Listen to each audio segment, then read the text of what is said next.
Hello. Welcome to Season 10 of The Horrific Podcast. We're two friends who live in different places but share a love for scary movies. In each episode, we both watch the same movie on our own and then record a conversation together about what we liked, what we hated, if we were scared, and maybe even some larger truths about why people watch horror movies in the first place.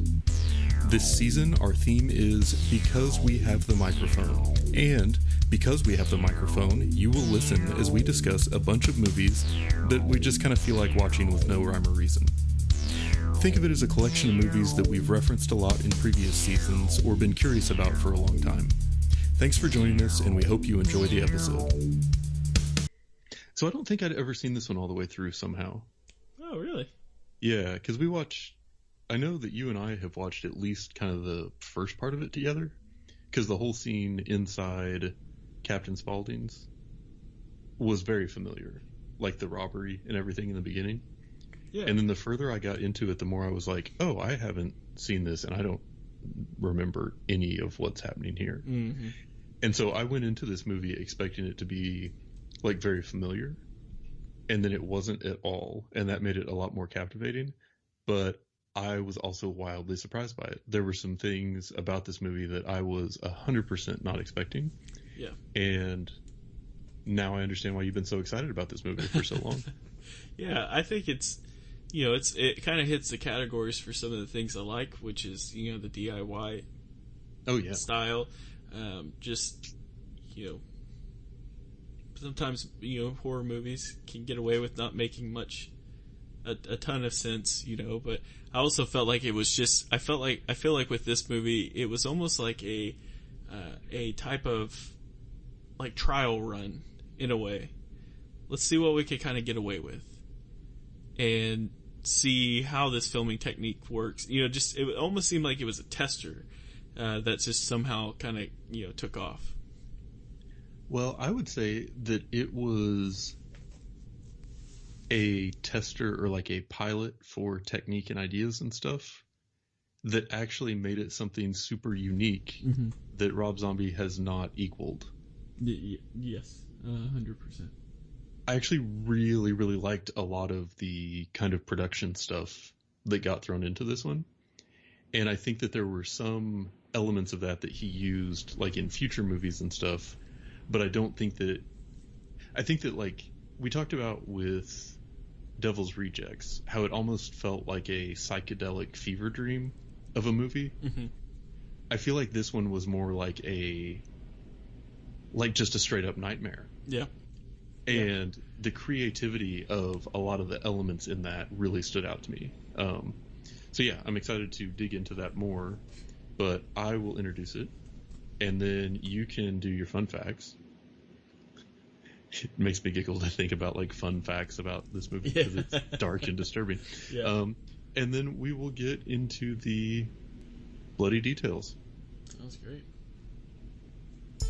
In 2003, Lionsgate Films brought us House of a Thousand Corpses, a deeply disturbing horror film written and directed by Rob Zombie. House of a Thousand Corpses tells the story of a group of friends who are traveling across the country writing a book about roadside attractions.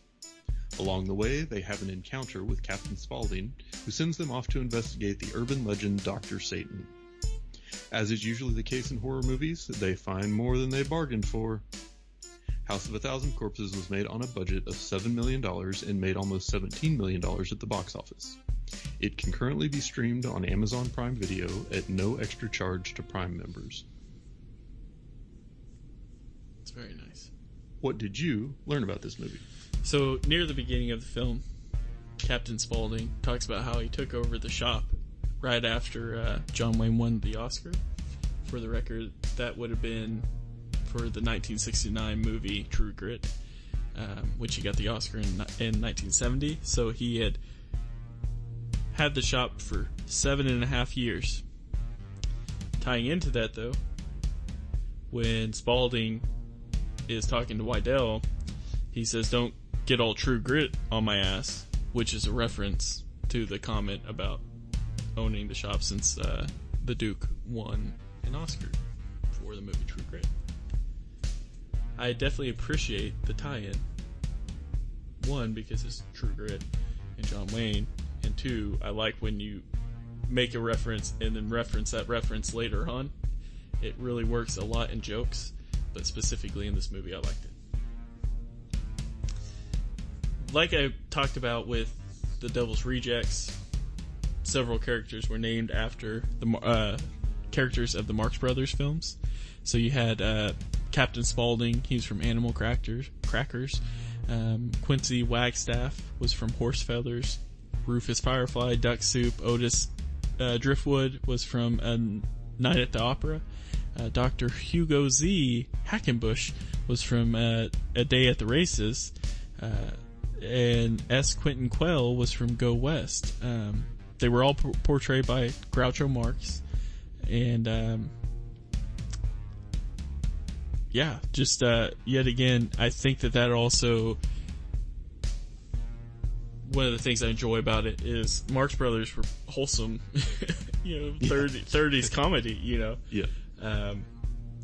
Just to know that these characters are named after it, I really like. Here's another thing. So the dad in this movie, his name was Harrison Young. So the dad of one of the girls, I don't remember which one, but the one that she calls and he comes, he ends up eventually being killed. I was trying to figure out where that guy came from, and I figured it out. I don't know if he looked familiar to you, but he was the one who played Ryan, the older Ryan, in Saving Private Ryan. I have a confession to make. Go on. I've never seen Saving Private Ryan. Oh. I mean, you should. It's gnarly, man. I know. I'm a grown man. I should have seen it at this point. It just never happened, and now it feels awkward to try and make it happen. And so it's just this whole thing. And it's an event. Yes. It's an event. You feel like you're doing a workout when you watch it. Yeah. But regardless, like I was just confusing him, thinking, is that the guy from Wayne's World? Like, is Wayne's World 2? Where like, yeah. Anyway, I was just finally figured it out, so I got super stoked. A fact that was kind of confusing me, kind of a bummer initially, was that Sid Haig beat out John Polito and Red West for the role of Captain Spaulding. The reason why I say it's a bummer is not because I don't like those other actors, but I just wish that Sid was like, that Rob Zombie was just like, hey, I know a guy who will fit this. Yeah. Like the role was written for him specifically. Right. That Rob Zombie had to be familiar just from Spider Baby or like The Maddest Story Ever Told, which came out in the 60s. Yes. You could listen to our Spider Baby episode on last season's. But anyway, like you kind of would hope, but it's like, man, it sucks that he had to beat those guys out. Because that's a perfect fit.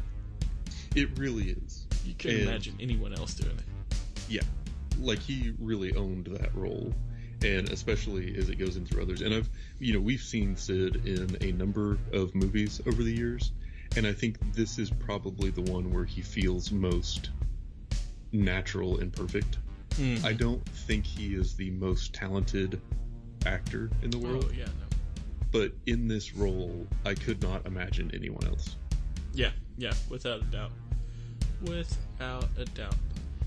So the last fact that I have here is that this is a prequel, obviously, to The Devil's Rejects, and I assume 3 from Hell, which we haven't done yet.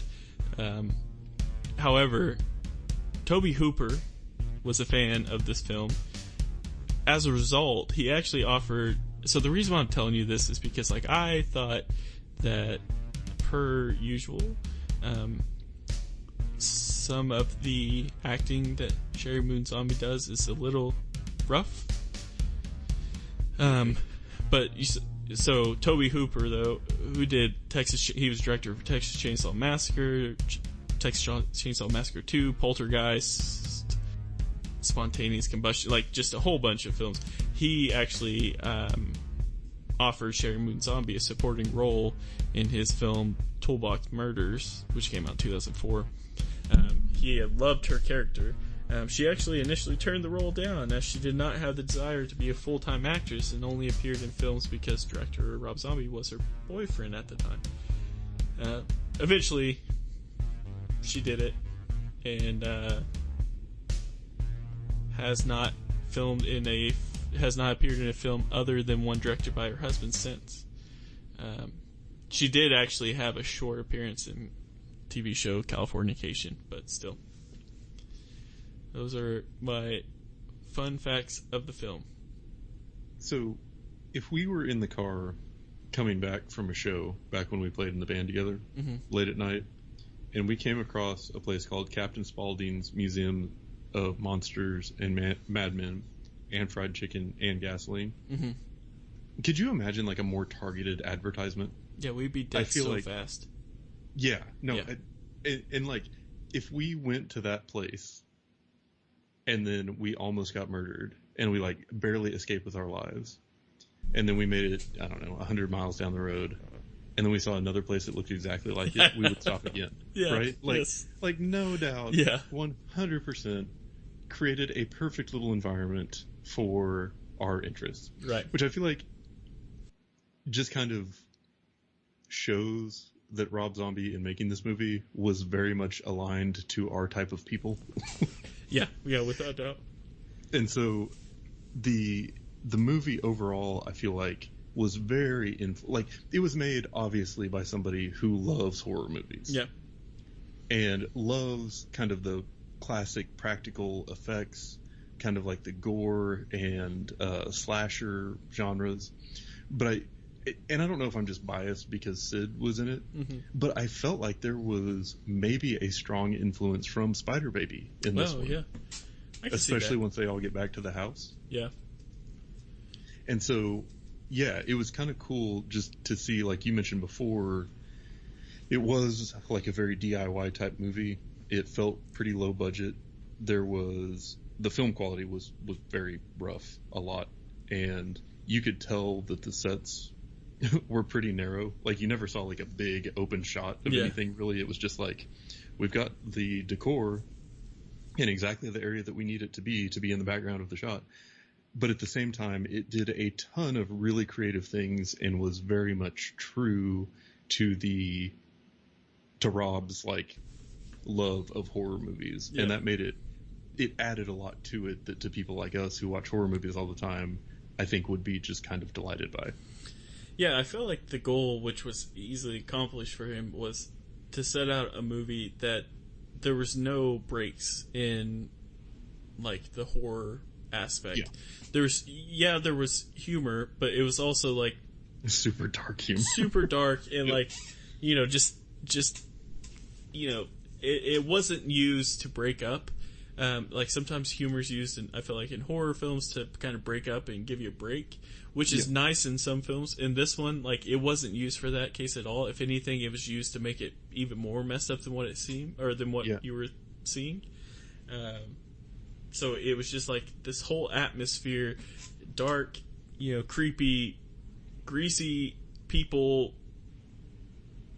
Like, it was just from start to finish, it was just like dark and gritty. And I really feel like, and I didn't do the research, but I really feel like this, just from seeing this movie and the movies he's put out since, like, this had to be one that he was thinking about for, like, he had put time in over the years. Like, knowing that, hey, I think one day I would like to get into movies or something, just like, well, this would be a cool idea, this would be a cool, just kind of like pocketed them, and just like placed it all here. And I mean, for me, it was definitely a success, because it was like, how many movies have we watched where you have like the annoying, like, people rolling into town? Like, think of like, what was it, House of Wax that we watched? Oh yeah. It's like, I get that they were college kids, but you had like each individual type character. We still had that with this. Like, what was his name? Chris Hardwick would play the goofy guy. Like, he was relatively annoying, but like at the same time, like, it worked. Like, that character style worked for this film.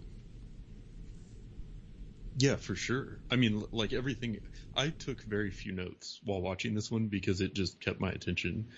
And, it had a lot of elements, I mean, kind of like you were getting at, that are very common to horror movies. Mm-hmm. But there was so much, like, creativity and so much ambition, I feel like, in the way this one was made. and so many things that were done with like lighting and sound and even like the film editing and the way that he would work in all of just like if there was ever a time where somebody wasn't getting cut or stabbed, he was probably going to find a way to work in just some random like cutscenes of super gory stuff. Yeah. And it really kept you on your toes because sometimes that was like something that was happening in another room. And sometimes it was just like a transition shot that didn't really connect back to the movie at all. So every time you're trying to evaluate, like, is this important? Is this danger in the moment for the characters? Is this something that is just there to kind of like mess with me? Or is this like foreshadowing of something I need to be watching out for? Right. And so it was really effective at like keeping that horror mood through the whole movie. And you just never had a chance to like sit back and relax like, okay, things are going to be all right for a while. It was just intense all the time. And I don't think this movie was for people with a weak stomach. Right. No, it definitely wasn't. And, you know, the funny thing, too, is I remember the first time watching this, it was like, it didn't make sense to me, and I wasn't a fan of it initially. Anyway, I don't know. Maybe it was after I watched Devil's Rejects, I decided to go back and watch that or something, but I don't know what it was, but it was like the second time, it's like, it just made sense after the Devil's Rejects, which I really like that film and everything about that, but this is obviously, I feel like, more of a horror film than that one in a way, but it was just like, it just kind of clicked. So my recommendation for this film is, if you don't like it, you might give it some time and then watch it again, because you know, it definitely helps. But yeah, it's just you start seeing like some of the characters that he put in this film. I don't know if, like, you know, it and I'm not saying this like in a bad way or anything, but it's almost like the old school like sideshow like thing that was added to the film. So you know that had to have like influenced, you know, circus stuff. You got Captain Spaulding being a clown. You just got characters that almost like an old sideshow, makes you wonder if it's like influenced by, was it Carnival? No, not Carnival Souls. Freaks. Yeah. Makes you wonder if it was like influenced by that, you know, some too. But it was just like, it seemed like everything he put in there was to say, like, everything he did was like, I'm gonna make this uncomfortable, or hopefully you enjoy this, but you're gonna be uncomfortable when you watch it. Yeah. Not in the uncomfortable. Some directors, I'm sorry for going on so long, but some directors, like, we're just gonna throw in some stupid shit, you know, just like, I'm thinking of like maybe Saw, like some of the later Saw films or something. Like, we're gonna throw in something that you're for sure gonna feel uncomfortable about, this lady falling into this big old tub of needles, you know, or whatever. But with this, it was just like, it was almost, if this makes sense, it was almost like a tasteful showing of a horror film that had like a lot of like terrible specific content in the film. So on my list, I felt like this movie had some very strong influences, and Freaks was on that list. Spider Baby, Texas Chainsaw, and then another one I can't quite put my finger on. But at the end, with all of the like the corpse doctor and the kind of the big robot corpse thing with the axe and all of that definitely reminded me of something, but I couldn't quite put my finger on it. Yeah. And so it's almost like, it felt like he took the most disturbing elements of all of his favorite movies and then just kind of put them together and worked it all together, and then added a lot of like creativity from the editing and movie making perspective that really did. I mean, like we've talked in most of the episodes that we've recorded about how horror movies tend to kind of fall into one of two camps. One being, I made a movie that is telling a story and I'm using horror elements to up the impact or the intensity or how that story hits home or the message it tells or whatever. The other is just to make you scared and uncomfortable. And this one definitely falls into the latter. Yeah. And I think a thing that we have not liked in the past is when a movie is kind of like 1 foot in, 1 foot out on if it wants to be a horror movie or not. Right. There's no question on this guy. Yeah. No, I agree with that. I think we're coming, here's a horror film and we're coming for you kind of thing. Like there's no ifs, ands, or buts about it, Yeah. And even the ending was a sold out horror ending, which I loved. Right. That made me so happy. Yeah. As soon as the car comes up and Spaulding's driving, I was just like, oh yeah. Yeah. We got this. Yeah. Well, yeah, that's the thing too, because like you don't see nearly as much in Captain Spaulding in this one, I feel like, which was, kind of a bummer, but you knew that he comes back more in the sequel. And, but I think the difference between like those two types of horror films that we're talking about is, I think one of them is made by a actual horror movie fan, and the other's maybe not 100%, but not nearly as big of a fan. So like with this, obviously his last name's Zombie, so Rob Zombie is a horror fan, and it was like he was able to put together a film for not just like his musician fans or his music fans, but for every horror fan out there, just here's a shot, let's just see what you guys kind of think, and somehow the miracle happened where this movie was picked up and able to be put out back then, even though it wasn't that long ago.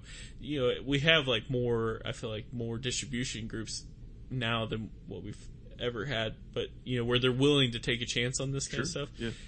With that though, like he did it fighting like the old school movie distribution and companies that one of the articles I was reading, I think a comment he said was like they have no morals when talking about, I think it was Warner Brothers that put it out. It was basically kind of making fun of them, like they have no morals, obviously they picked this up, or whatever it was. It's like, that's hilarious. Like that's a great way to put it. Well, one thought that I had too, because as I was writing down like what I thought were the influences, and like Freaks was on the list, I couldn't help but think, we've talked about people like fainting in the theater. Yeah. For like them or some like by comparison feels like such a lightweight movie. Right.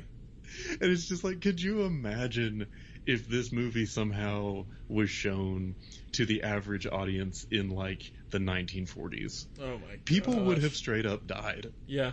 Yeah. 100%. I mean, that whole theater would just be people passed out and vomiting. And that idea is really funny to me for some reason. And it just really goes to show that, I think the reason for that is because people had no frame of reference at that time. There had been no chance to be desensitized by movies and stuff over the years. Whereas now, horror movies, I mean, most people watching this one have grown up with horror movies being a thing their whole life, and they've kind of escalated and built that whole time. And I still think a lot of people in 2003 probably would have left the theater on this one. I mean, it was intense. Yeah. What I wouldn't give to see that happen. Right. Just like, okay, let's see if it's true or not. Yeah. Well, yeah, and that's one thing we've talked about too, is like, what would it take to make someone faint in a theater in 2021? Right. Yeah. And even though this was made almost 20 years ago, I still think this would be a contender for something. Yeah. It would be the most likely. So definitely not for the faint of heart. It was an intense one, but I honestly, and maybe it's just because like it's new and so it's still like fresh in my mind to me, but I still think this was by far his best horror movie. Yeah. No, I agree. I think actual horror, this takes the cake for sure. Yeah, and it was just such a unique experience. Yeah. With the editing and the way all the different scenes were worked and the lighting, music, everything.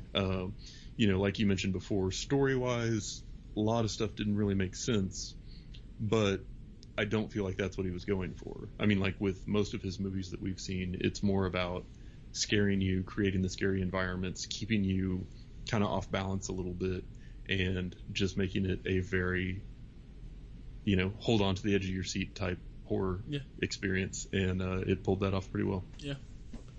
Yep, I agree. I couldn't agree anymore.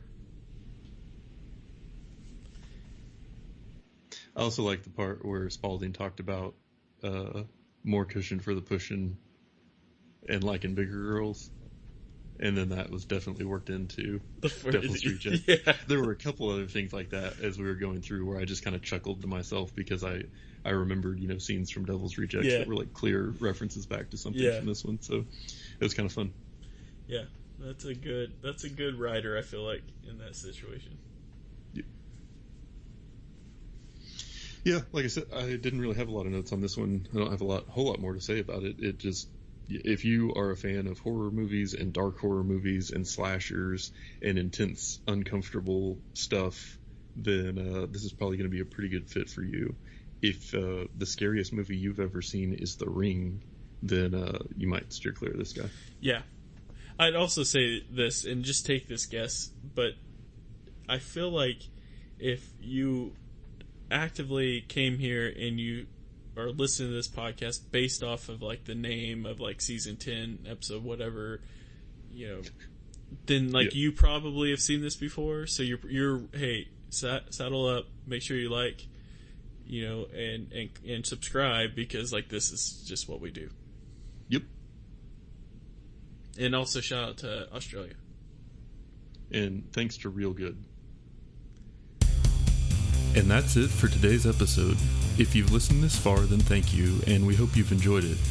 We're always looking for new ideas, so if you have any questions, comments, or movie suggestions, please send us an email at thehorrificpod@gmail.com, or feel free to comment on or message our Facebook page.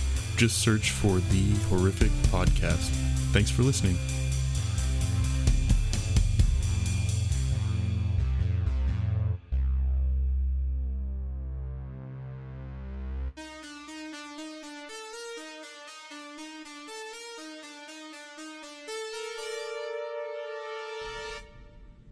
Well, so obviously this is a prequel to The Devil's Rejects. Wait. I thought Devil's Rejects was a sequel to this. Oh, did I not say prequel? So this is a prequel to The Devil's Rejects. But I thought Devil's Rejects was a sequel to this. Right. So this is a prequel to The Devil's Rejects. Yeah, I'm doing like a Marx Brothers. Like who's on first? Yeah. But why I oughta? I'm sorry, I will cut that out. That was terrible. I was gonna say something. I was gonna say something, and then I gave silence just because I was like, that's the most pain that he could have. I thought it was funny.